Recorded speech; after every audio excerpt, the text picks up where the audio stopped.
नमस्कार सभी को।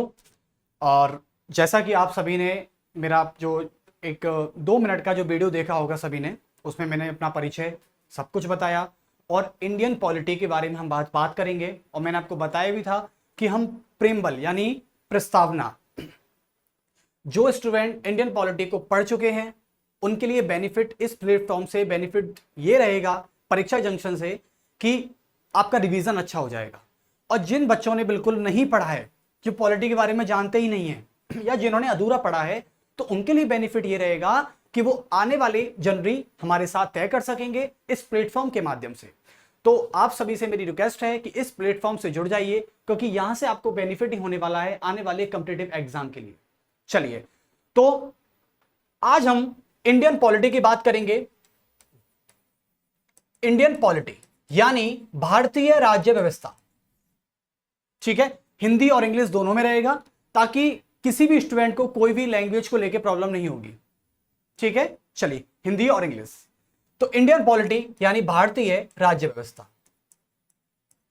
आप सभी ने एक चीज नोट की होगी कि ये राज्य व्यवस्था है, यानी जो हमारी गवर्नेंस है। क्या है? गवर्नेंस। हमारे भारत में हम देखते हैं, चाहे हम सरपंच की बात करें, सरपंच से जब व्यक्ति ऊपर होता है स्टेट लेवल पे तो वो चीफ मिनिस्टर होता है, और चीफ मिनिस्टर से ऊपर होते हैं प्राइम मिनिस्टर। यानी एक लो लेवल से लेके एक अपर लेवल की मैं बात करता हूं, तो हमारे गवर्नेंस में, और वो गवर्नेंस जो हम लोगों को ऑपरेट करती है, हमारे लिए लॉ बनाती है, हमारे लिए रूल्स एंड रेगुलेशन बनाती है, ये क्या है? ये वो लोग हैं जिन्होंने हम जनता ने चुनकर भेजा है। चाहे वो सरपंच हो, आपको पता है कि गांव में सरपंची के चुनाव होते हैं, इलेक्शंस होते हैं, ठीक है। जब हम अपने स्टूडेंट एरिया में थे तो हम ये महसूस करते थे कि हमारा साइड वाला जो रूम था उसके बगल में कोई रहता है, तो वो इसलिए सेलिब्रेट करने जा रहा है क्योंकि उसके गांव में सरपंच के इलेक्शन है। तो ये क्या है? ये गवर्नेंस है। और गवर्नेंस को किताबों में ढूंढा नहीं जा सकता, उसको महसूस किया जा सकता है, समझे ना। तो आज हम इंडियन गवर्नेंस की बात करेंगे। और इंडियन गवर्नेंस कहां तक यूपीएससी, आईएएस और इनके लिए या एसएससी के लिए कितना इंपॉर्टेंट होता है, मैं छोटा सा एक ग्राफ बना देता हूं। जैसे आईएएस की बात करते हैं, आपको बताया कि यूपीएससी की परीक्षा भारत की सबसे बड़ी परीक्षा होती है, ठीक है। और इसमें करीबन 9 से 11 पेपर होते हैं, सभी को मिला दें, प्री प्लस मेंस, इंटरव्यू को छोड़ दें तो प्री और मेंस को मिला के देखें तो 9 से 11 परीक्षाएं होती हैं। यूपीएससी में इंडियन पॉलिटी जो होता है वो आपका इंपॉर्टेंट रखता है, जैसे कि प्रीलिम्स में। प्री में आता है, नहीं आता? आप सभी जो भी स्टूडेंट यूपीएससी आईएएस वाले होंगे उनको पता है कि प्रीलिम्स में इंडियन पॉलिटी एक पिलर होता है। क्या होता है? पिलर। तो एक तो प्री में हो गया और एक होता है मेंस में, और मेंस में आता है जीएस सेकंड में। देखो, जब तक आप किसी भी चीज की इंपॉर्टेंस नहीं समझोगे आप उसकी रेस्पेक्ट कर ही नहीं सकते। इसलिए मैं ये सब कुछ बता रहा हूं कि कितना कितना वेटेज होता है, ताकि देखो हमेशा याद रखना कि एक स्ट्रेटेजी साफ होनी चाहिए। स्टूडेंट जिसकी तैयारी कर रहा है, क्योंकि हम जब क्लास ले रहे हैं तो हम पर्टिकुलर किसी स्टूडेंट्स के लिए क्लास नहीं ले रहे, यानी हम सभी के लिए क्लास ले रहे हैं, हम सभी को एक साथ लेकर चल रहे हैं, समझे ना आप। तो इसलिए हमको वेटेज बताना बहुत जरूरी है, और ये पहली क्लास में ही बताया जाता है, हर दिन नहीं बताया जाता, क्योंकि हर दिन तो सिलेबस होता है और कंपटीशन एग्जाम में आने वाले एमसीक्यू की तैयारी होती है।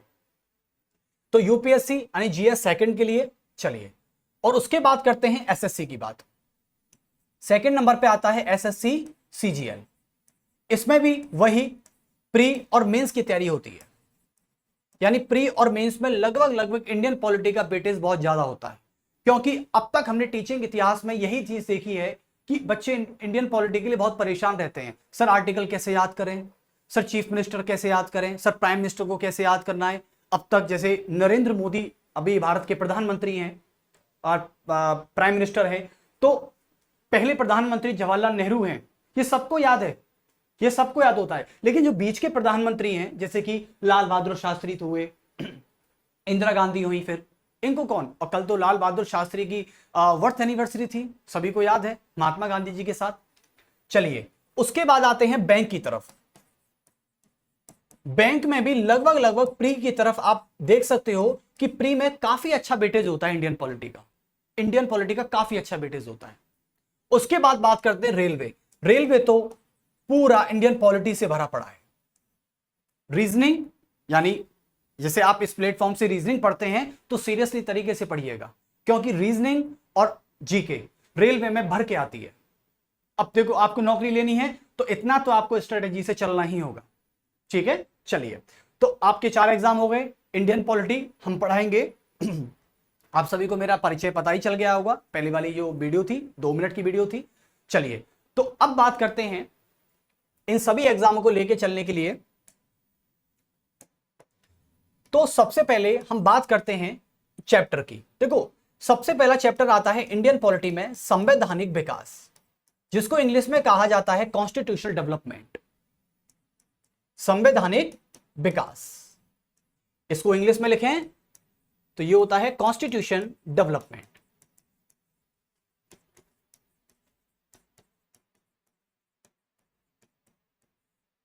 ओके, सेकंड चैप्टर की बात करते हैं। हम उसी चैप्टर आने वाले हैं जो आज हम पढ़ाने वाले हैं, उसी चैप्टर पर आएंगे। लेकिन इसका मतलब ये नहीं है कि आने वाले जो पहले चैप्टर है वो हम नहीं पढ़ाएंगे। सारे चैप्टर पढ़ाए जाएंगे, सारी नॉलेज दी जाएगी, ऐसा नहीं है कि कहीं से हम कट कर देंगे। संवैधानिक विकास, उसके बाद चैप्टर जो आता है आपका संविधान का निर्माण। संविधान का निर्माण सभी इंजॉय कर रहे हैं ना? क्योंकि इंजॉय लेके पढ़ना है, ऐसे नहीं कि सर लेक्चर लेने आए बोरिंग नहीं बनाना। इस लेक्चर को इंटरेस्टिंग तरीके से पढ़ना है। जैसे आप कोई भी जब क्रिकेट खेलते हो तो हंसते हुए खेलते हो ना, रोते हुए किसको खेलते देखा है आपने? एक इंजॉय करते हैं। हम मूवी देख रहे हैं मूवी भी इंजॉय कर रहे हैं। यही चीज आपकी स्टडी में होनी चाहिए। तो संविधान का निर्माण यानी making of the Indian constitution. Making of the Indian constitution, या कॉन्स्टिट्यूशन भी कह सकते हैं इसको। ठीक है, थर्ड चैप्टर है आपका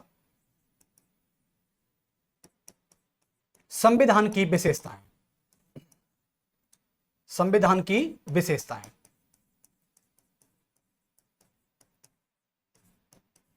संविधान की विशेषताएं जिसको कहते हैं इंग्लिश में salient features of the constitution. Salient features of the constitution, मैं इसको शॉर्ट में सी कर देता हूं। और नेक्स्ट चैप्टर आपका होगा जिसको आज मैं पढ़ाने वाला हूं, वो है प्रस्तावना, यानी preamble of the Indian constitution.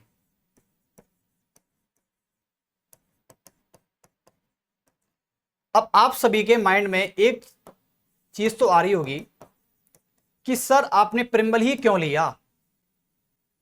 पूछ सकते हैं आप सभी कि आप प्रेम्बल ही क्यों ले रहे हैं सर? पहले क्या आपने विशेषता है निर्माण, इसे डेवलपमेंट की बात करें या मेकिंग की बात करें या सैलेंट फीचर्स की बात करें, आपने ये क्यों नहीं लिए? देखो, ऐसा नहीं है कि आप प्रस्तावना इसलिए नहीं पढ़ सकते क्योंकि आपने ये चैप्टर नहीं पढ़े, ये कतई मत सोचना। ठीक है, दूसरी बात, और ये भी नहीं है कि आज प्रस्तावना ही क्यों ले रहे हैं। देखो, प्रस्तावना का आपको आज समझ में आ जाएगा कि प्रस्तावना का इंपॉर्टेंस क्या है। मैं जब भी कभी लेक्चर लेता हूं सबसे पहले प्रेम्बल ही स्टार्ट करता हूं। क्यों करता हूं, इसकी इंपॉर्टेंस आज आपको समझ में आएगी। चलिए, तो ये तो आपको लेक्चर में ही पता चलेगा और इसके लिए आपको इस प्लेटफॉर्म के माध्यम से पूरा लेक्चर लेना होगा। तभी तो हम लेक्चर को इंटरेस्टिंग बनाएंगे, इस चैप्टर को इंटरेस्टिंग बनाएंगे, और तभी वो चीज दिमाग में आएगी हमारे। ठीक है, तब जाके हम एग्जाम में पुट कर पाएंगे। चलिए, तो अब मैं स्टार्ट कर सकता हूं, आप सभी रेडी हैं? चलिए,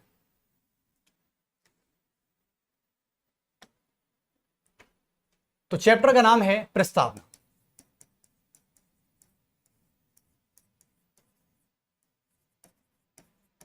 प्रेम्बल। प्रस्तावना से मुझे एक चीज याद आती है, जैसे मैं एक शब्द लिखने जा रहा हूं और आप मुझे बताइएगा। देखिए, एक व्यक्ति हुए N.A. पालकीवाला। N.A. पालकीवाला ये संविधान सभा में यानी कॉन्स्टिट्यूशन असेंबली में इतने बड़े जूरिस्ट यानी विधिवेत्ता उसको कह सकते हैं जिसने लॉ की पढ़ाई की हो। ठीक है, जो लॉयर हो, जो एडवोकेट होता है, उसको कहते हैं जूरिस्ट। तो इसका मतलब है कि N.A. पालकीवाल इतने बड़े जूरिस्ट थे कॉन्स्टिट्यूशनल असेंबली में कि ये खुद स्वयं इन्होंने एक शब्द लिखा, और वो प्रेमबल को एक शब्द के नाम से कहते थे जिसका नाम था परिचय पत्र। क्या था? परिचय पत्र, यानी identity card of the constitution. Okay, और परिचय पत्र को उन्होंने और भी तरीके से बोला, जैसे कि उन्होंने समरी बोला इसको। क्या बोला? समरी, पहला। दूसरा बोला essence of the constitution, essence, summary और आइडेंटिटी कार्ड। याद रखना कि एसएससी यानी यूपीएससी में तो इतना इजी क्वेश्चन नहीं पूछे जाते, लेकिन एसएससी में यह क्वेश्चन पूछ लिया जाता है। कैसे पूछ लिया जाता है कि प्रस्तावना को परिचय पत्र कहने वाले व्यक्ति कौन थे? आपका आंसर होना चाहिए एन.ए. पालकीवाल। ठीक है, यानी कॉन्फिडेंस होना चाहिए आपको, ताकि आपने क्लास ली है या आपने बुक से रीडिंग किया है। और देखो, बुक से रीडिंग आप तभी करना जब आप क्लास ले पाओ, क्योंकि जब आप क्लास ले लेते हो तो उसके बाद बुक रीडिंग बहुत इजी हो जाता है। अच्छा, अब मैं आपसे बात करता हूं, तो परिचय पत्र कहा था इन्होंने, यानी इंग्लिश में लिखें तो identity card, identity card of the constitution. भाई संविधान का परिचय पत्र, चलो लिख देते हैं इसको, पूरा ही लिख देते हैं, संविधान का परिचय पत्र। राइटिंग समझ में आ रही है आपको? संविधान का परिचय पत्र। ओके, और ये किस व्यक्ति ने बोला था? ये बोला था एन.ए. पालकीवाल ने। इसको जरा एक बार डेकोरेट कर देते हैं अच्छा सा, ताकि लेक्चर अच्छा होना चाहिए हमारा। संविधान का परिचय पत्र कहने वाले एन.ए. पालकीवाल। और ये कौन थे? ये हमारी पूरी असेंबली की बात करें तो ये बहुत बड़े कौन थे? जूरिस्ट थे। कौन थे? जूरिस्ट, जिसको इंग्लिश हिंदी में कहा जाता है विधि वेत्ता। डन, ये जो थे जूरिस्ट यानी विधि वेत्ता। चलिए अब बात करते हैं प्रस्तावना। अब आपको समझ में आ गया होगा कि अब आप मुझसे पूछ रहे होंगे गौरव सर, अब हमें पता चल गया कि आप इसलिए प्रस्तावना पढ़ाना चाहते थे। मैं क्यों पढ़ाता हूं पता है? इसलिए प्रस्तावना पढ़ाता हूं ताकि बच्चे को यानी किसी भी स्टूडेंट्स को यह पता चले, तो जो पहली बार पढ़ रहा है उसके लिए बहुत सारे क्वेश्चंस उसके माइंड में रिकॉल हो रहे हैं, वो सोच रहा है, थिंकिंग कर रहा है। लेकिन जिस स्टूडेंट्स ने पहले पढ़ लिया है उसको यह पता चल गया होगा कि आज सर ने प्रस्तावना ही क्यों उठाया, ये चैप्टर पुट क्यों किया। इसलिए किया क्योंकि ये शब्द जो है ना परिचय, जब तक आप किसी का इंट्रोडक्शन जान ही नहीं पाओगे तब तक उसके बारे में पढ़ना लाजमी नहीं होता डियर। जैसे कि मैं एक बात करता हूं, मार्केट में आप जा रहे हो, भाई मार्केट में आप किन लोगों को जानते हो? जिनसे आप पहले मिल चुके हो। समझ गए ना? यानी जब आप उनसे पहले मिले थे उससे पहले तो वो अजनबी थे सारे, समझे ना? तो धीरे धीरे मुलाकात होने लगी, और धीरे धीरे जब मुलाकातें होने लगी तो इसका मतलब आप उनका इंट्रोडक्शन जाने, और इंट्रोडक्शन जानने के बाद आप उनसे कंफर्टेबल हो गए कि भाई बात भी कर सकते हैं, स्टे भी कर सकते हैं कहीं भी। तो इसका मतलब है कि किसी भी चीज को जानने के लिए सबसे पहले उसका आइडेंटिटी कार्ड देना पड़ता है। इसलिए मैंने प्रस्तावना को सबसे पहले उठाया है। एग्री? आपका आंसर जो क्वेश्चन था उसका जवाब आपको मिल चुका है। मुझे पता है कि स्टूडेंट्स क्या क्या सोच सकता है अपने माइंड में, इसलिए मैं पहले ही पूरा क्लियर करके चलता हूं। चलिए, तो जूरिस्ट थे, विधिवेत्ता थे, और कहां पर थे? इनका स्थान जो था वो संविधान सभा में इनका स्थान था। संविधान सभा में इनका स्थान हुआ करता था। चलिए, तो अब एन.ए. पालकीवाला से आप समझ गए, कहने वाले ये थे। अब आते हैं मेन पॉइंट की तरफ। अच्छा, प्रस्तावना, प्रेम्बल, और इसका एक ही नाम नहीं है, इसके कम से कम मैं आपको 5-6 नाम और गिना दूंगा, जिसको प्रस्तावना को परिचय पत्र तो इन्होंने कहा, और किसी व्यक्ति ने यानी संविधान सभा में, कॉन्स्टिट्यूशनल असेंबली में और भी लोग ऐसे मौजूद थे जिन्होंने इस प्रस्तावना को कई सारे नामों से दिया था। तो सबसे पहले प्रस्तावना जो शब्द था ये कहां से आया था? मैं शब्द की बात कर लेता हूं। ये शब्द तो जो था ये आया था एक्चुअली में, इसकी हिस्ट्री थोड़ी सी जान लेते हैं, इसकी बैकग्राउंड हिस्ट्री क्या है।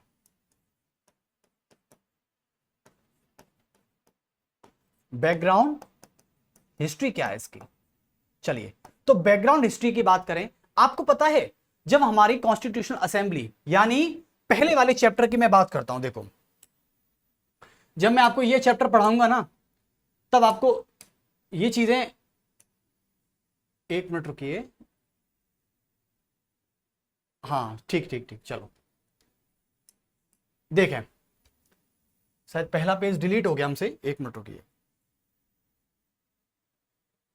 चलिए कोई नहीं, वो पेज आपको मिल जाएगा पीडीएफ पे, डोंट वरी।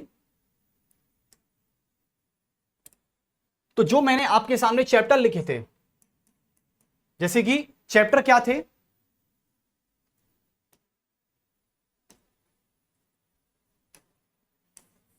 देखिए जब मैंने आपके सामने चैप्टर लिखे थे, मेकिंग कॉन्स्टिट्यूशन, ये सारा कुछ लिखा हुआ था मैंने, जो 4 चैप्टर लिखे थे, उस चैप्टर में एक मेकिंग कॉन्स्टिट्यूशन चैप्टर आता है डियर, ठीक है। और मेकिंग कॉन्स्टिट्यूशन में ही कॉन्स्टिट्यूशनल असेंबली आती है, क्योंकि संविधान तो तब बनेगा ना जब कोई असेंबली होगी, और जब असेंबली होगी तभी संविधान बनेगा, ठीक है।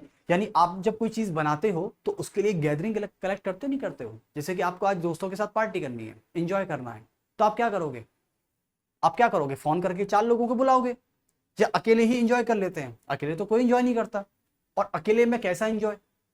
अब कोई साइको टाइप का है या कोई वैसा है तो अलग बात है, लेकिन नॉर्मल इंसान है तो नॉर्मल इंसान तो अकेले एंजॉय नहीं करेगा। यानी इसी चीज को मैं कह रहा हूं, जब कोई चीज बनाई जाती है तो उसके लिए असेंबली होती है, तभी हम बार बार कॉन्स्टिट्यूशन असेंबली कह रहे हैं आपसे। अच्छा, अब मैं बात करता हूं आपसे बैकग्राउंड हिस्ट्री की। मैं बात कर रहा था, वो पेज चला गया एक बार, यहां से चलो, ये वाला, यस। अच्छा, संविधान सभा चल रही थी आपकी, संविधान सभा। संविधान सभा का जो की पहली बैठक थी, वो पहली बैठक हुई थी आपकी, संविधान सभा की पहली बैठक,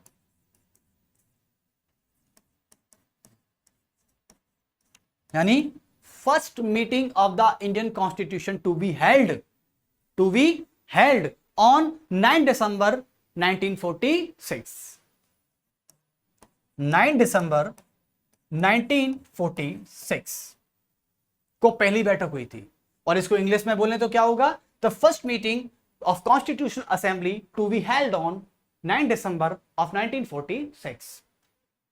ओके, तो पहली बैठक हुई थी। इस डेट को आप अपने माइंड में बिल्कुल फिक्स कर लेना कि मैंने क्या बोला था अभी, लीजिए।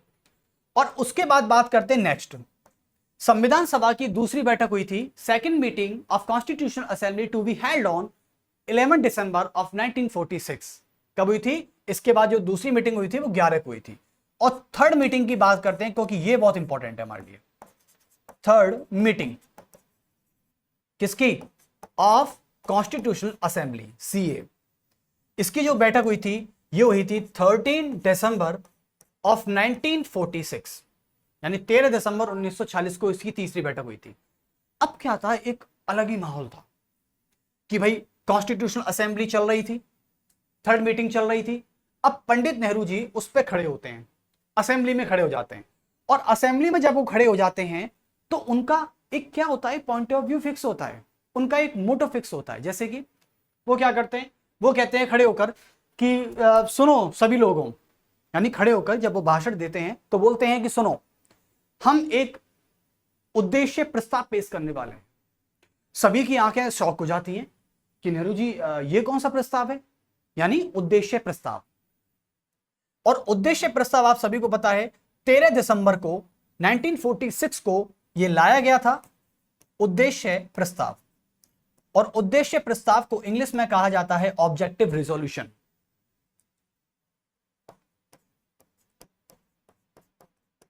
Objective resolution, okay. तो ऑब्जेक्टिव रिजोल्यूशन जो था, उद्देश्य प्रस्ताव, इसको किसने पेश किया था? पंडित नेहरू ने। इसको भी लिख लेना कि इसे पंडित नेहरू ने पेश किया था, ओके। तो पंडित नेहरू ने पेश किया उद्देश्य प्रस्ताव को, और यही उद्देश्य प्रस्ताव जब इसको एक्सेप्ट किया गया 22 जनवरी 1947 को, इसको एक्सेप्ट कब किया गया? इसको जब एक्सेप्ट किया गया, और एक्सेप्ट करने की डेट थी 22 जनवरी 1947 को, और इसको एक्सेप्ट यानी पास हो गया। आप पास कह सकते हैं, एक्सेप्ट मत कहिए। उद्देश्य प्रस्ताव को जब पास किया गया, यानी पास कर दिया गया, इसको जिसको हिंदी में कहेंगे पारित कर दिया गया, तो आगे जाकर ये क्या बना? भारतीय संविधान की प्रस्तावना बन गया। यानी बैकग्राउंड हिस्ट्री इसके बैक में चल रही थी और संविधान सभा की पहली बैठक, तीसरी मीटिंग, दूसरी बैठक 11 को हुई थी, तीसरी बैठक 13 को हुई थी और 13 में पंडित नेहरू ने एक ऑब्जेक्टिव रेजोल्यूशन पेश किया था और उस पेश करने के बाद जब सभी का समर्थन मिल गया था, सभी की सहमति मिल गई थी, तो उसके बाद इसको पारित कर दिया गया, यानी पास कर दिया गया। और पास करने के बाद जब इसको एक्सेप्ट किया गया 26 नवंबर 1949 को, तब आगे जाकर यही उद्देश्य प्रस्ताव क्या बन गया, भारतीय संविधान की प्रस्तावना बन गया, preamble of the Indian constitution बन गया। ओके, समझ में आ रहा है सभी को? अच्छा लग रहा है? चलिए, तो यही चीज मैं कहना चाहता हूं आपसे कि आप थोड़ा गौर कीजिए, क्योंकि जीके को रटा नहीं जा सकता, जीके को कभी भी रटा नहीं जा सकता है, इस बात को हमेशा याद रखना है आपको, ठीक है? ये पीडीएफ आप सभी को मिल जाएंगी, डोंट वरी, ऐसी कोई बात नहीं है, और आप वीडियो को पॉज करके भी नोट कर सकते हो। तो डेट सभी को याद रहेंगी। चलिए, उसके बाद मैं आपसे बात करता हूं नेक्स्ट। तो बैकग्राउंड हिस्ट्री आपको याद है। चलिए, अब मैं आपसे नेक्स्ट बात करते हैं, एक मिनट रुकिए, पेज नेक्स्ट कर लेते हैं।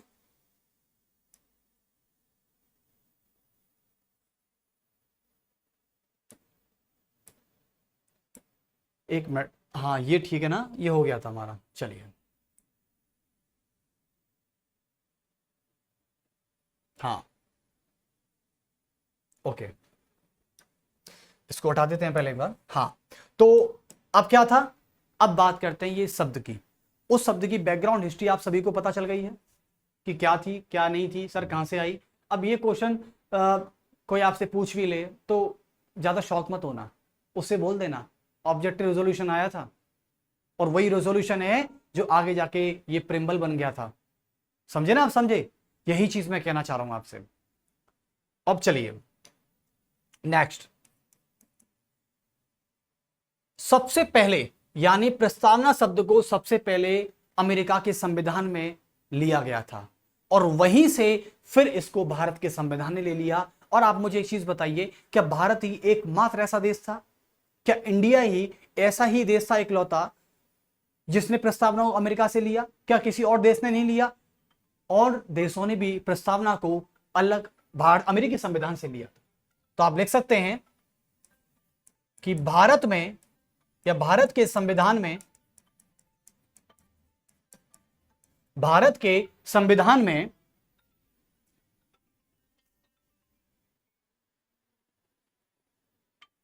आप लिख सकते हैं कि भारत के संविधान में, चलिए आप लिख सकते हैं भारत के संविधान में प्रस्तावना शब्द को, प्रस्तावना शब्द को, भारत के संविधान में प्रस्तावना शब्द को अमेरिकी संविधान से लिया गया है, अमेरिकी संविधान से लिया गया है।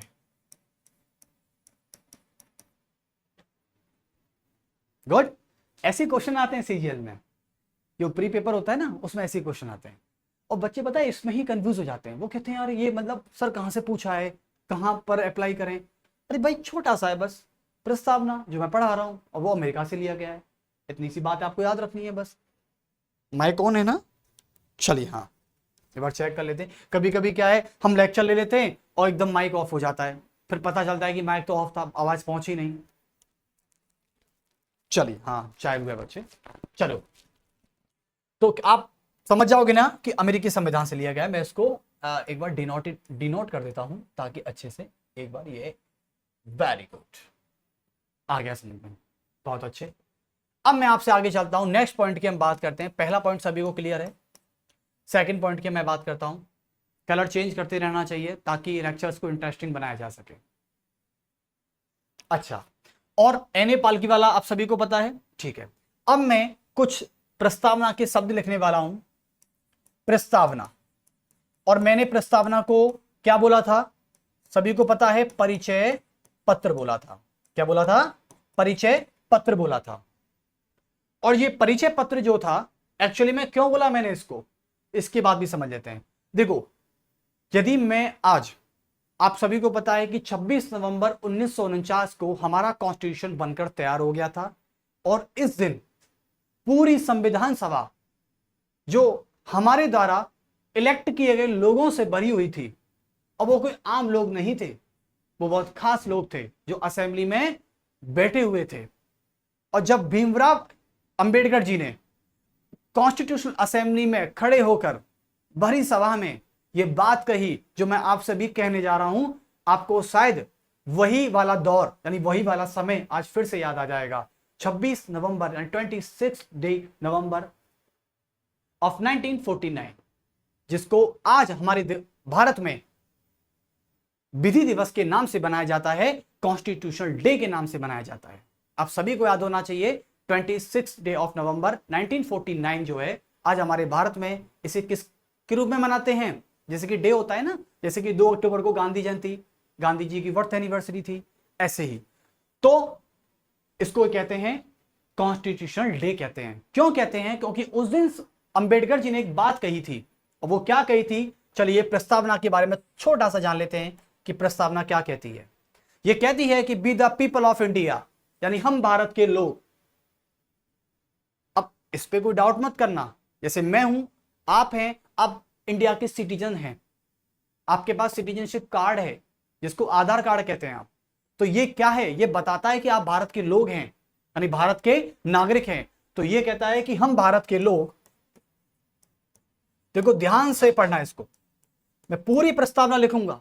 हम भारत के लोग भारत को, हम भारत के लोग भारत को एक संप्रभु यानी सौवर्ण, इंग्लिश में लिखूंगा, डोंट वरी, इंग्लिश वाले बच्चे थोड़े घबराए नहीं, उनके लिए भी सारी सुविधा इस प्लेटफॉर्म पे मिलेगी, ठीक है? क्योंकि किसी का बैकग्राउंड इंग्लिश मीडियम होता है, किसी का हिंदी मीडियम होता है, तो इसमें डरने वाली बात नहीं है।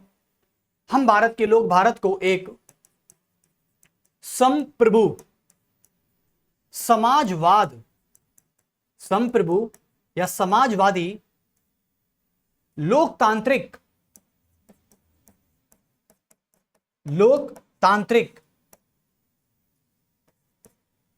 धर्मनिरपेक्ष गणराज्य या गणतांत्रिक कह सकते हैं इसको, गणतांत्रिक बालादेश बनाना चाहते हैं, बालादेश बनाना चाहते हैं, बनाना चाहते हैं। और भारत के लोगों को या भारत में रहने वाला प्रत्येक व्यक्ति, एवरी पर्सन, एवरी सिटीजन, उनको हम क्या देना चाहते हैं? उनको हम जस्टिस देना चाहते हैं, उनको हम लिबर्टी देना चाहते हैं, उनको हम इंटीग्रिटी देना चाहते हैं, ठीक है? अब इसको हिंदी में क्या कहते हैं? चलिए तो एक बार पढ़ दें। Be the people of India, संप्रभु का मतलब होता है इंग्लिश में सौवर्ण, समाजवादी का मतलब होता है सोशलिस्ट, लोकतांत्रिक का अर्थ होता है इंग्लिश में डेमोक्रेटिक, धर्मनिरपेक्ष का मतलब होता है सेकुलरिज्म, और गणतांत्रिक का मतलब होता है रिपब्लिक ऑफ इंडिया।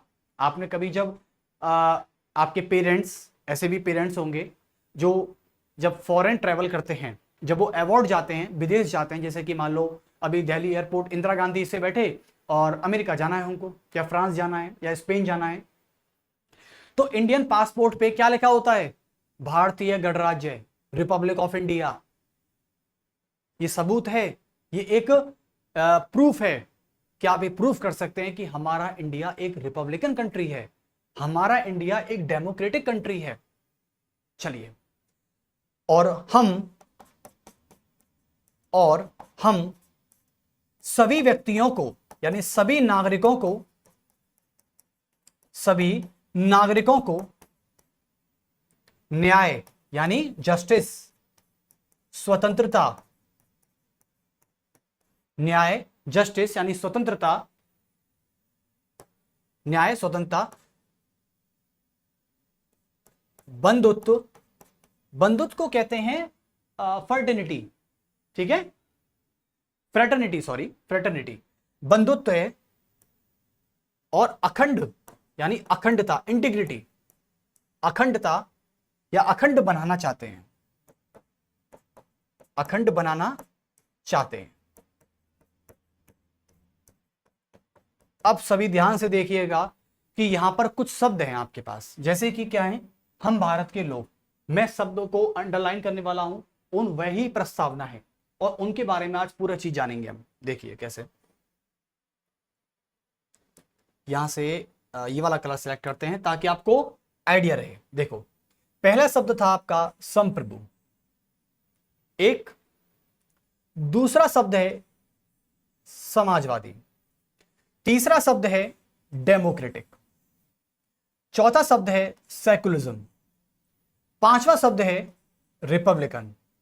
उसके बाद क्या है, उसके बाद है जस्टिस, उसके बाद है लिबर्टी यानी स्वतंत्रता, उसके बाद है फ्रेटर्निटी यानी बंधुत्व, उसके बाद है इंटीग्रिटी यानी अखंडता।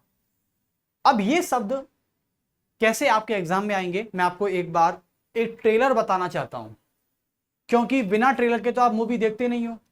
तो पूरी मूवी को जानने के लिए या मूवी को इंटरेस्टिंग बनाने के लिए पहले क्या दिया जाता है यूट्यूब पे।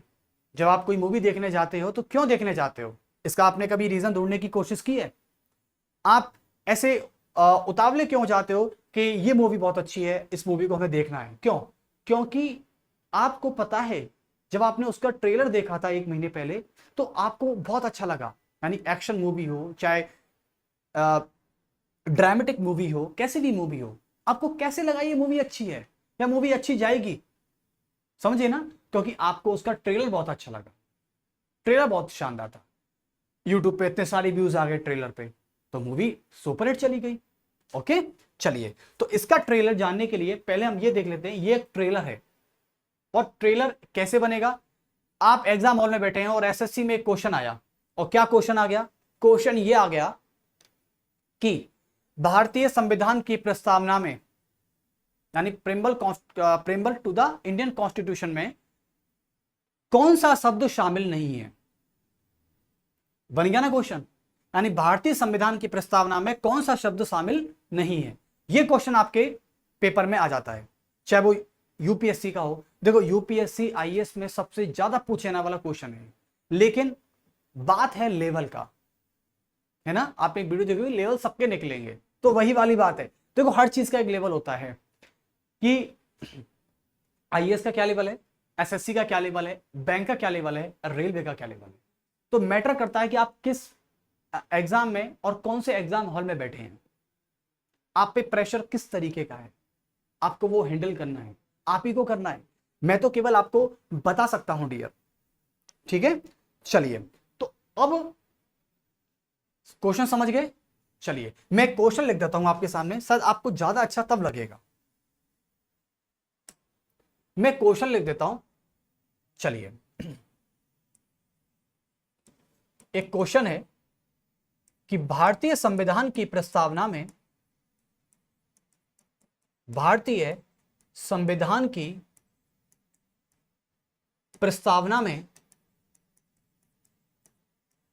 भारतीय संविधान की प्रस्तावना में कौन सा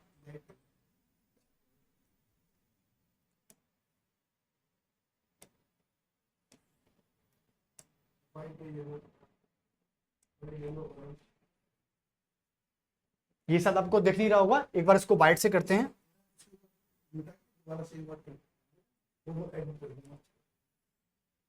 व्हाइट कलर ठीक रहेगा मेरे हिसाब से, क्योंकि ब्लैक है ना, तो आपको ज्यादा अच्छा लगेगा। और व्हाइट कलर तो शांति का प्रतीक होता है, नहीं होता? कहते हैं ना, जैसे कभी आपने देखा होगा किसी की, जब यहाँ तो इतना ऐसा कोई कल्चर नहीं है, लेकिन जब कभी हम कहीं जाते हैं, इंडिया में भी है कल्चर ऐसा, जब हम कहीं शोक दिवस पे जाते हैं किसी के, तो सफेद कपड़ा पहनते हैं, क्योंकि वो शांति वाला दिन है। क्या है? शांति वाला दिन। जब किसी की डेथ हो जाती है तो शांति जाहिर करते हैं। क्वेश्चन क्या है कि भारतीय संविधान, इंडियन कॉन्स्टिट्यूशन, भारतीय संविधान की प्रस्तावना में, भारतीय संविधान की प्रस्तावना में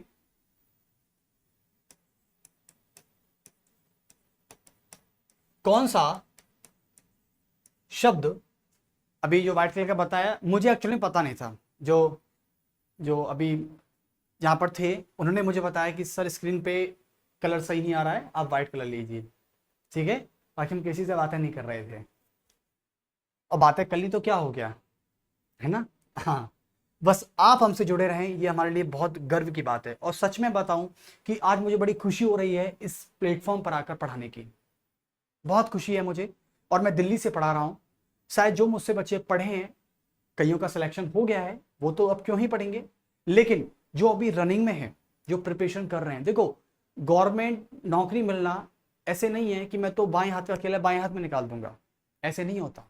इसके लिए एक स्ट्रेटेजी होती है। हाँ, मैं मानता हूं कि आप यदि मेहनत कर रहे हो और रनिंग में आप हो, तो आज नहीं, कल नहीं, परसों आपका हो जाएगा। बट थोड़ा पेशेंस रखिए, पेशेंस के साथ अपनी स्पीड को बनाए रखिए। क्या रखिए? स्पीड को बनाए रखिए। तो कौन सा शब्द शामिल नहीं है? अब देखो, ये जो क्वेश्चन है ना, आपको इतना घुमा देगा, कौन सा शब्द शामिल नहीं है। ये क्वेश्चन आपको इतना घुमा देगा, और घुमाना भी चाहिए। जब तक आप एमसीक्यू नहीं करोगे, एमसीक्यू का मतलब होता है multiple choice question, multiple choice question आप तब तक नहीं करोगे, तब तक आप भूल जाइए कि आपको कोई भी सरकारी एग्जाम या कंपटीशन एग्जाम निकलेगा आपसे। क्योंकि एमसीक्यू आपको ये बताता है कि आपको किस रास्ते पर जाना है, ठीक है। वरना पढ़ने से तो आप कितना भी पढ़ लो, बहुत बैठे हैं पढ़े लिखे, जब तक आप एमसीक्यू नहीं करोगे। मैं ऑप्शन ए लिखता हूं। ऑप्शन ए है आपके सामने, संप्रभु। बी है समानता, यानी इसको इंग्लिश में कहते हैं सॉवर्न। क्या कहते हैं? सॉवर्न। इसको कहते हैं इक्विलिटी। ओके। सी, कोई शब्द ले लेते हैं, धर्मनिरपेक्षता ले लेते हैं, धर्म निरपेक्ष। और डी ले लेते हैं, चलो, और क्या था? डी में ले लेते हैं अखंडता, ठीक है, यानी इंटीग्रिटी ले लेते हैं। ये क्वेश्चन मैं आपको अब शॉक न्यूज देने जा रहा हूं। ये क्वेश्चन मैंने अपने मन से नहीं बनाया। ये क्वेश्चन एसएससी सीजीएल 2017 में के मार्च के पेपर में आने वाला क्वेश्चन है। करिए। अब देखो, यही इंटरेस्टिंग लेक्चर है, यानी थ्योरी पढ़ाई, क्वेश्चन करिए। ये क्वेश्चन एसएससी सीजीएल 2017 में आया है, पेपर खोल के देख लेना। अब इस क्वेश्चन को करने का मतलब यह है कि आप बहुत अच्छे रास्ते पर हैं, मतलब आप सिलेक्शन की तरफ जाने वाले हैं, ठीक है।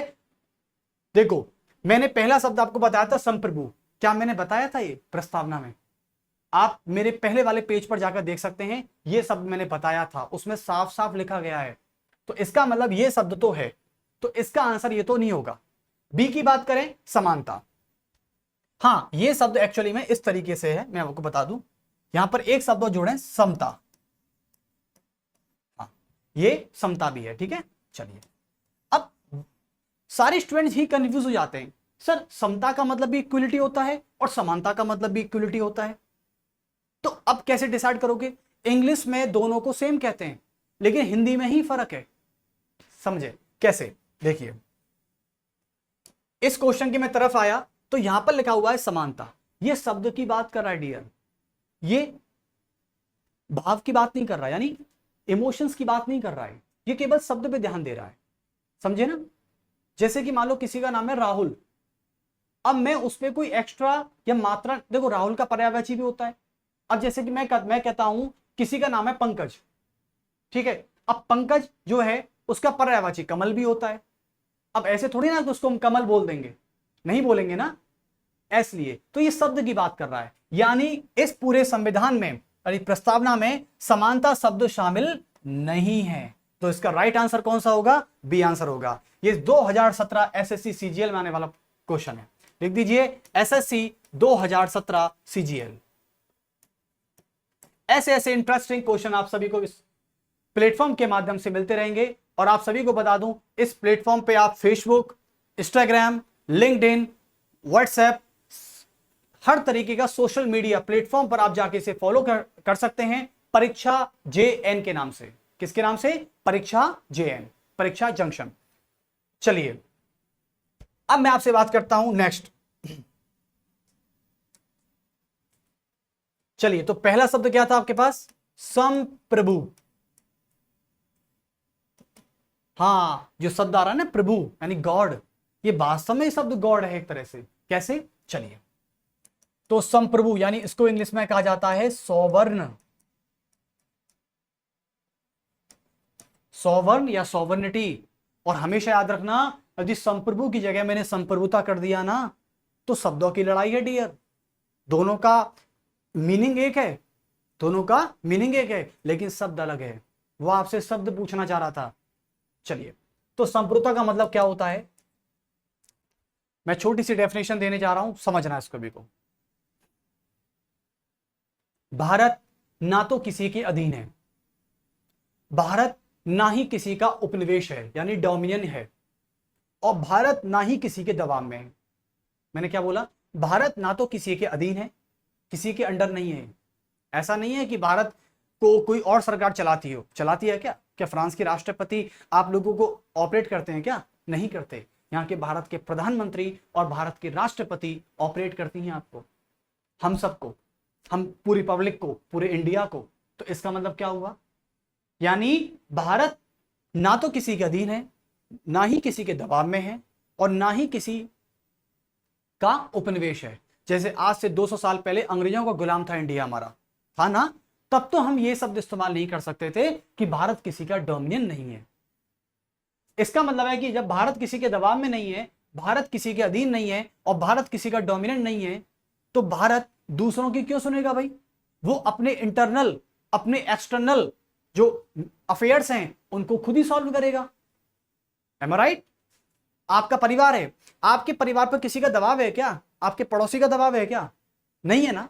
जब आपके फैमिली पे आपके पड़ोसी का यानी आपके नेबर्स का कोई प्रेशर ही नहीं है, तो आप उसकी क्यों सुनोगे भाई? आप अपने घर के मैटर खुद ही सुलझाओगे ना, उनको खुद ही रिजॉल्व करोगे, उनको खुद ही फ्री करोगे आप।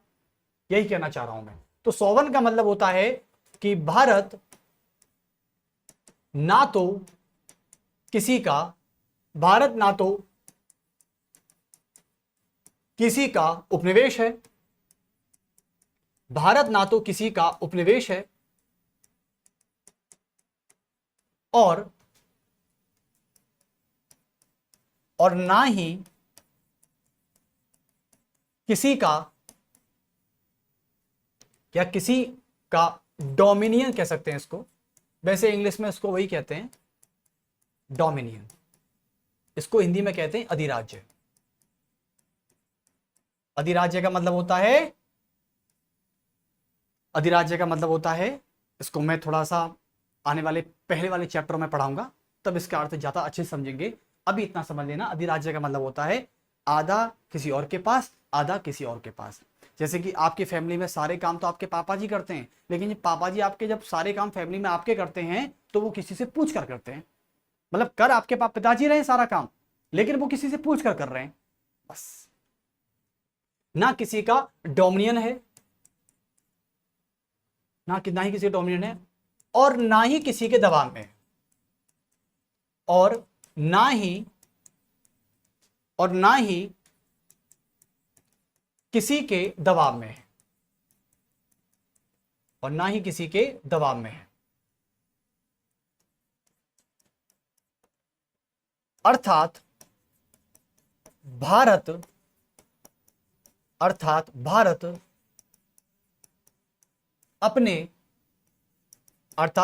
अपने आंतरिक एवं बाहरी मामलों का निपटारा का मतलब होता है to free to all the own affairs. निपटारा स्वयं कर सके,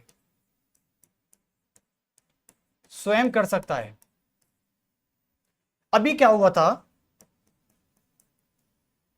यानी भारत अपने आंतरिक और अपने बाहरी मामलों का निपटारा का मतलब होता है फ्री अफेयर्स या फ्री ऑन अफेयर्स टू।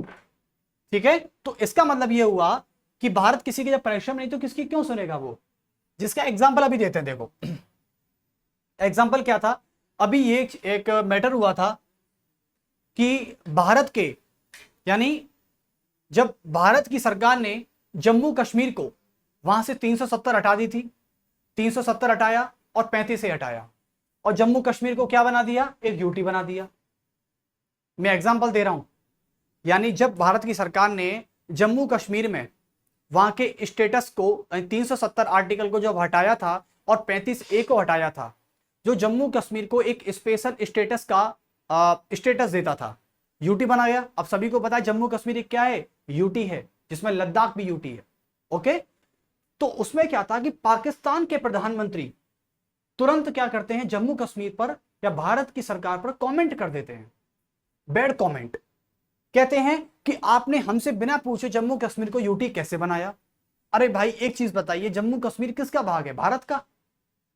और भारत की सरकार ने पाकिस्तान की सरकार को क्या कर दिया, लताड़ दिया।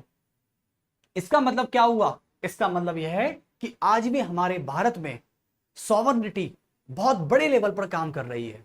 यानी कोई भी देश की सरकार हमारे इंटरनल और एक्सटर्नल अफेयर्स में नहीं बोल सकती।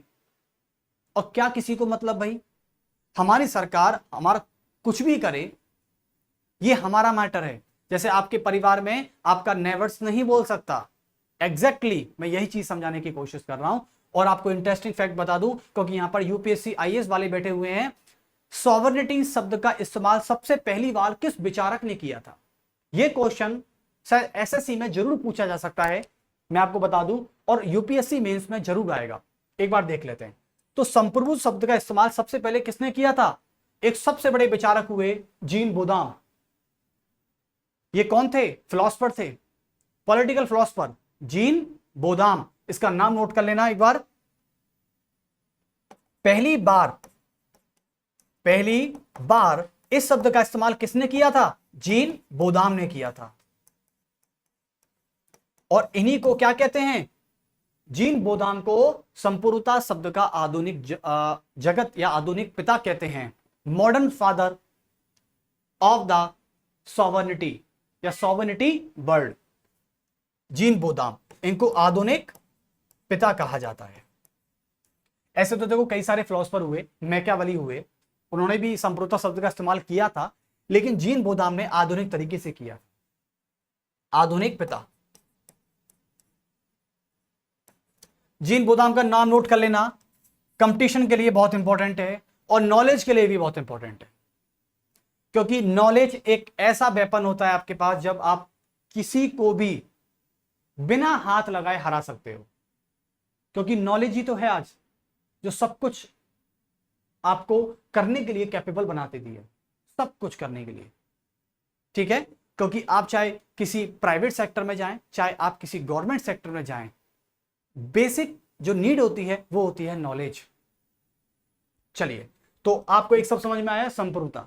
चलिए, सॉवरेनिटी। सेकंड शब्द आता है सोशलिस्ट, समाजवादी। घबराने की कोई बात नहीं है, सभी यानी हर तरीके का एग्जाम्पल लेके चलेंगे हम, ताकि आपको ये ना लगे कि सर हमको रटना पड़ रहा है। देखो, यदि आपको रटना महसूस हो जाए ना, तो फिर लेक्चर किस बात का। लेक्चर तो तभी इंपॉर्टेंट होता है जब आपको रटना ना पड़े। तो यहां पर हर कॉन्सेप्ट से बात करेंगे हम। सोशलिस्ट, सोशियोलिस्ट, समाजवादी। यह मैं किसी पॉलिटिकल पार्टी की बात नहीं हो रही है यहां पर, पहली बात।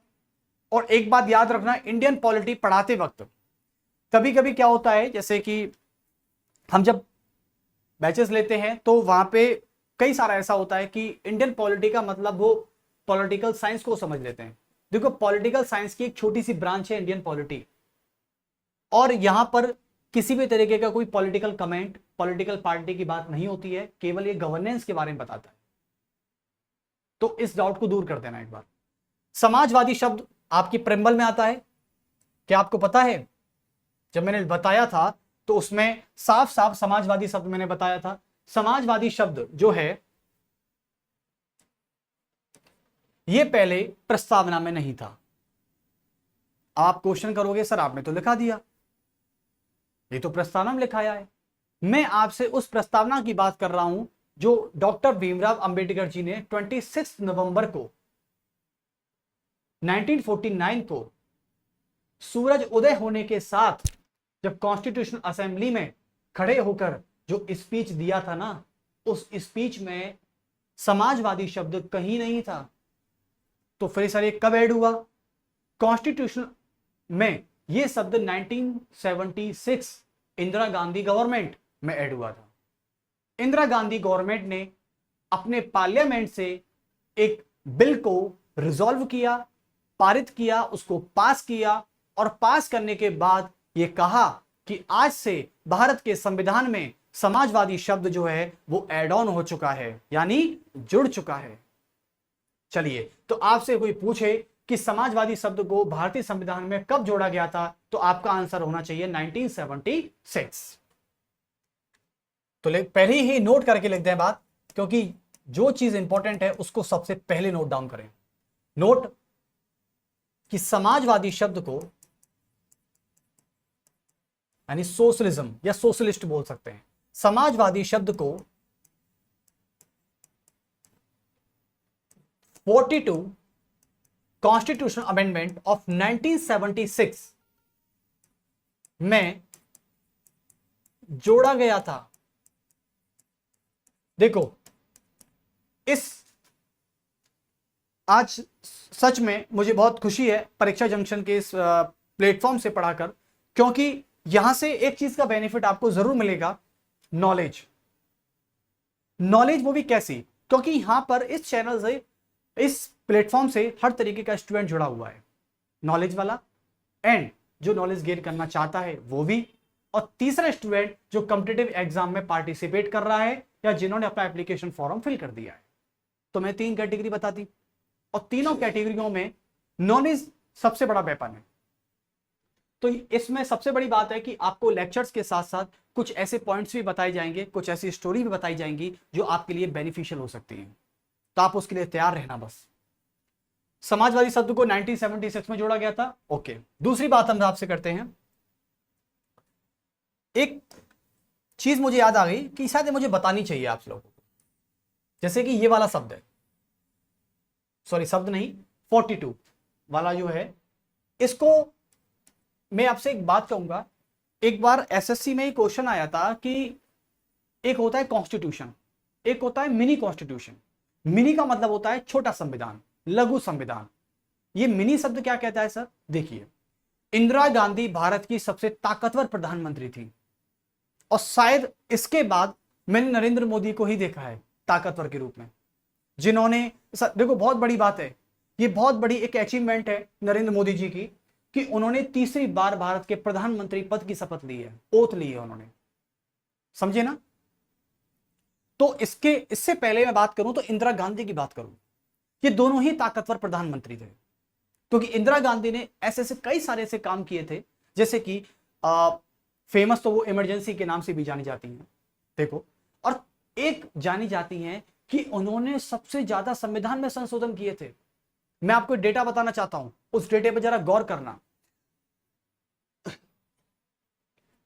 इंदिरा गांधी की सरकार थी 1967 से 1970 तक वो आई, 70 से 71 मतलब 84 तक कह देते हैं, ठीक है, 1984 कह देते हैं, ओके, मतलब 1967 में वो आती हैं लाल बहादुर शास्त्री के बाद, और उसके बाद इंदिरा गांधी 70 तक रही, 71 72, उसके बाद कुछ टाइम के लिए वो चली गई थी क्योंकि इमरजेंसी के बाद उनकी छवि बिगड़ गई थी थोड़ी, पर 84 भी फिक्स कर लेते हैं। 84 में सिख दंगा हुआ था, सभी को पता है ना, blue star operation, Indira Gandhi ने ब्लू स्टार ऑपरेशन करवाया था, आप सभी को पता है ना, जिसको सिख दंगे के नाम से जाना जाता है।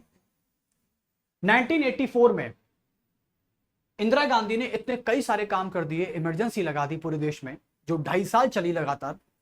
उसके बाद उस दौरान यानी 1976 का वो दौर था जब पूरे भारत में 2.5 साल के लिए इमरजेंसी लगाई गई थी, ये वो दौर चल रहा है। और शायद आप चलो, आप किसी के दादी दादाजी तो होंगे या नहीं होंगे, लेकिन वो आपको उस दौर की कहानी बता सकते हैं कि बेटा उस समय ऐसा हुआ था, उस समय ऐसा हुआ था, क्योंकि आप तो थे नहीं ना, लेकिन वो उस दौर के बता सकता है। तो 1976 में इंदिरा गांधी ने एक कॉन्स्टिट्यूशन अमेंडमेंट किया था जिसका नाम था 42वां संविधान संशोधन। और इंदिरा गांधी एकमात्र ऐसी प्रधानमंत्री हैं जिन्होंने सबसे ज्यादा भारत के संविधान में अमेंडमेंट किए हैं, संशोधन किए हैं। आपको जानकर हैरानी होगी, लेकिन हैरानी की बात नहीं है। जो प्रधानमंत्री ताकतवर हो सकता है, क्या वो अमेंडमेंट नहीं कर सकता? लेकिन इसके ऊपर मैं एक आंकड़ा और बताता हूं। नरेंद्र मोदी 2014 से प्रधानमंत्री हैं और प्रधानमंत्री आज तक हैं, मतलब 2029 तक रहेंगे, या 24 कर लेते, चलो अभी तो इलेक्शन ही हुए हैं, छोड़ो, 10 साल हो गए नरेंद्र मोदी जी को, 15 साल हो जाएंगे 29 में। तो 14 से लेकर 24 तक, इन 10 सालों में नरेंद्र मोदी जी ने केवल कितनी बार संशोधन किया है? आपको बता दूं, केवल 6 संशोधन किए हैं संविधान में। कितने? 6। और इंदिरा गांधी की सरकार में संविधान संशोधन सबसे ज्यादा हुए थे, जिनका यानी 10 टाइम्स, यानी 10 बार से भी ज्यादा संशोधन हो गए थे इंदिरा गांधी की सरकार में। और अभी कितने हुए? केवल 6 हुए हैं। अब आप देख लो कि किसका पलड़ा भारी है, किसका पलड़ा भारी नहीं है। तो इंदिरा गांधी के शासनकाल में हुआ था एक संशोधन 1976, और सबसे ज्यादा अमेंडमेंट इसी कॉन्स्टिट्यूशनल अमेंडमेंट से किए गए थे, इसलिए इसको हम मिनी कॉन्स्टिट्यूशन के नाम से भी जानते हैं। अब देख लो, एक चीज आपको यहां से मिल चुकी है, मिनी कॉन्स्टिट्यूशन, राइट? सभी आप सहमत हैं इस चीज से? चलिए, तो आप याद रखना, एसएससी या यूपीएससी में कभी भी क्वेश्चन पूछा जाए कि 42वां संविधान संशोधन अधिनियम 1976 को दूसरे नाम से किस नाम से जाना जाता है, तो आपका आंसर होना चाहिए मिनी कॉन्स्टिट्यूशन के नाम से। और इसी मिनी कॉन्स्टिट्यूशन में समाजवादी शब्द को जोड़ा गया था। अब इसका आते हैं मीनिंग, इसका अर्थ क्या है?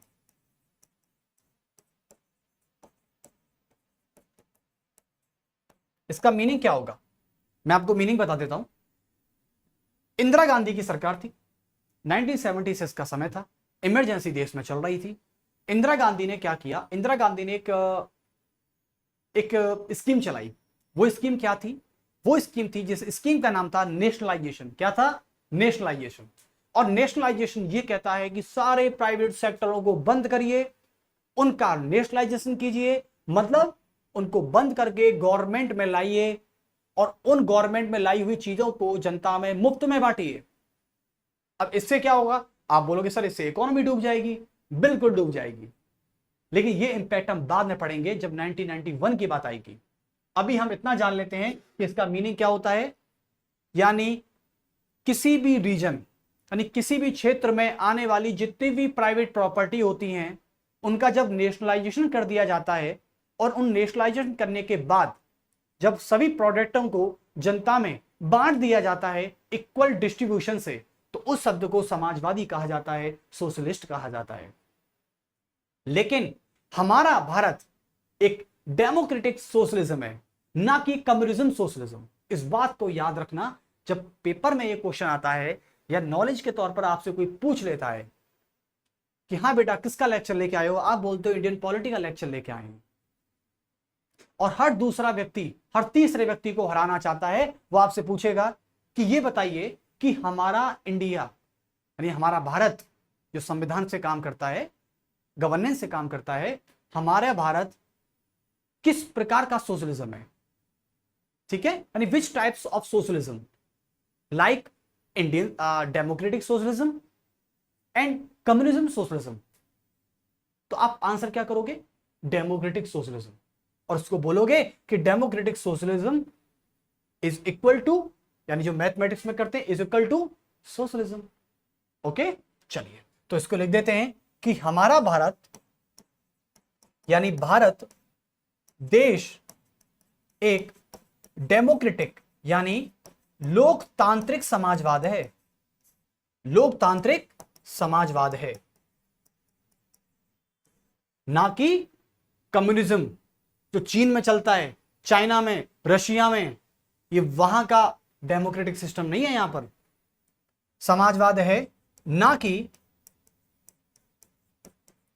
पूंजीवाद, सॉरी साम्यवाद है, पूंजीवाद नहीं है, वो पूंजीवाद चलता है अमेरिका में, ठीक है, ना कि साम्यवाद।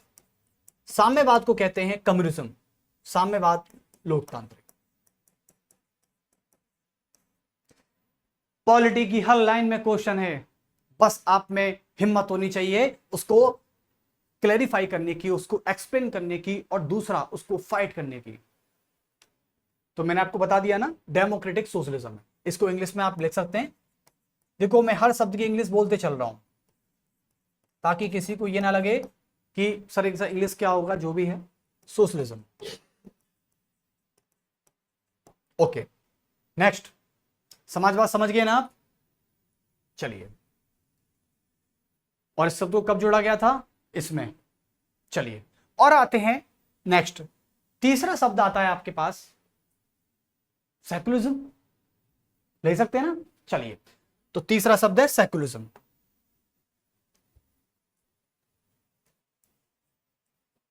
धर्म निरपेक्षता,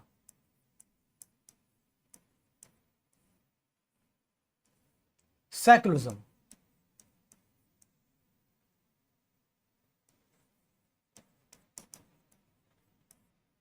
भाई आज हमारे भारत में इसके ऊपर इतनी लड़ाई हो रही है, इतनी फाइट हो रही है, क्या करें, इसका रिजॉल्व भी नहीं हो रहा है। ये मैटर ऐसा है, और हमारे संविधान में सबसे यानी सेंसिटिव, संवेदनशील मुद्दा है ये, सेंसिटिव मैटर है हमारे भारत का। कैसे? आपको पता है कि आज भी भारत, देखो भारत में आप चाहे डाइवर्सिटी कह लो, चाहे इसे आप हमारा कल्चर कह लो, ये आपको अपने आदमी की सोच कैसी है डिपेंड उस पर करता है। आज आपको पता है कि हमारा भारत में कई सारी डाइवर्सिटी है, जैसे कि भारत आज जातियों में बटा हुआ है, भारत आज धर्मों में बटा हुआ है। अब ये भारत की खूबसूरती भी है और यही भारत की कमजोरी भी है। ये बहुत बड़ा फैक्ट है, ये बहुत बड़े फिलोसफर हुए, उन्होंने बोली ये बातें, ठीक है। कैसे बताई कि धर्मनिरपेक्षता का मतलब क्या होता है, मैं आपको एक्चुअली में इसका मीनिंग बता देता हूं पहले, क्योंकि इसका जो अर्थ है ना, आप शायद वहां से ज्यादा कनेक्ट कर पाओगे कि मैं क्या कहना चाह रहा हूं। सुप्रीम कोर्ट जो है, यानी हमारे भारत का सबसे टॉप कोर्ट ऑफ इंडिया जिसको बोलते हैं, या फेडरल कोर्ट ऑफ इंडिया जिसको कहा जाता है सुप्रीम कोर्ट। ओके, तो सुप्रीम कोर्ट के सीजीआई क्या बोलते हैं, चीफ जस्टिस ऑफ इंडिया क्या बोलते हैं, वो भी बोलते हैं कि सेकुलरिज्म का मतलब क्या होता है। सेकुलरिज्म का मतलब होता है कि हर व्यक्ति को ये राइट्स है, हर व्यक्ति को ये अधिकार है कि वह किसी भी धर्म का पालन कर सकता है, किसी भी धर्म को अपना सकता है, किसी भी धर्म की पूजा कर सकता है, और किसी भी अन्य धर्म का प्रचार यानी उसका एडवर्टाइजमेंट कर सकता है। मैंने 4 बात बोली हैं, ध्यान से सुनिएगा। एक व्यक्ति, भारत के नागरिकों को यह अधिकार है कि वो एक धर्म में रहते हुए दूसरे धर्म का पालन भी कर सकते हैं, उसकी पूजा भी कर सकते हैं, उसको मान भी सकते हैं, और उसका प्रचार भी कर सकते हैं। जब मैं इसको अच्छे से पढ़ाऊंगा तो मैं इसको फंडामेंटल राइट्स में पढ़ाऊंगा डियर, ताकि आप सभी को समझ में और अच्छे से आएगा। अभी आप इसका अर्थ ही जान लीजिए बस। तो लिख देंगे कि भारत का प्रत्येक नागरिक, every citizen of India, Bharat का प्रत्येक नागरिक, भारत के प्रत्येक नागरिक को यह अधिकार है, यह राइट्स है कि वह किसी भी धर्म का पालन करे, कि वह किसी भी धर्म का पालन करे, किसी भी धर्म का पालन करे, या किसी भी धर्म को माने, या किसी भी धर्म को माने या मानना, कौमा उसका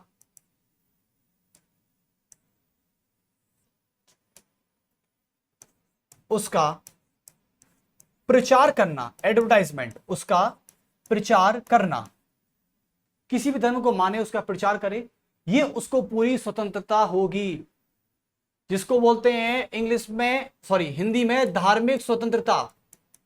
और इंग्लिश में कहा जाता है रिलीजियस फ्रीडम, धार्मिक स्वतंत्रता।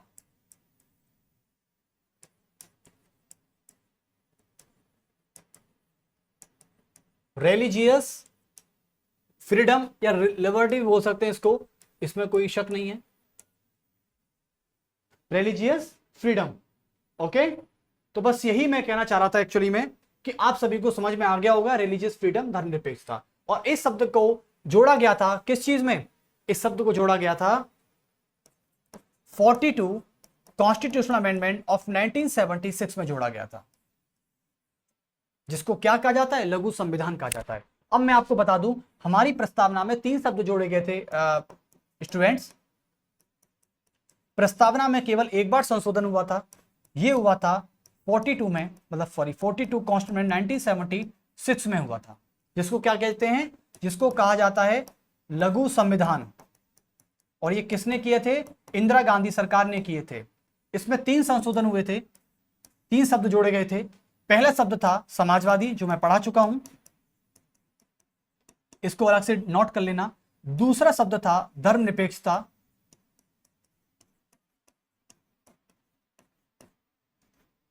धर्मनिरपेक्षता। और तीसरा शब्द था अखंडता, जिसको मैं पढ़ाऊंगा। इंटीग्रिटी, सेक्युलरिज्म एंड सोशलिस्ट लिख सकते हैं आप। सोशलिस्ट,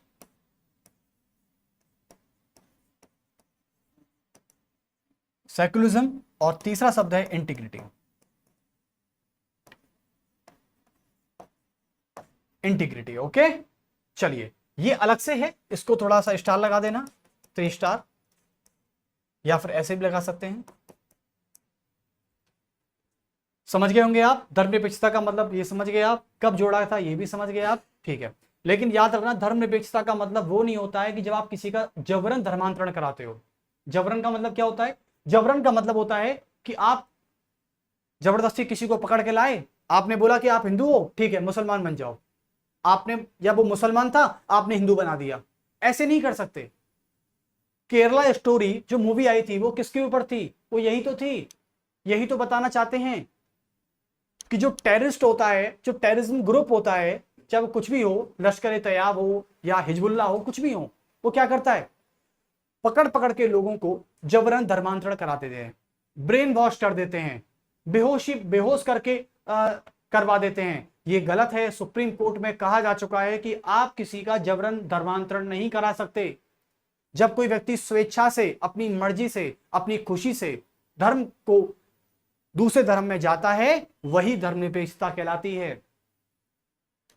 जब हमारा एक मित्र है जो मुसलमान धर्म से आते हैं, इस्लाम धर्म से आते हैं, उनके यहाँ पे एक ताजिया निकलता है, तो मुझे हमेशा इनवाइट किया जाता है ताजिया में, क्योंकि दोस्त है ना, मित्र है मेरा, मैं जाता हूं।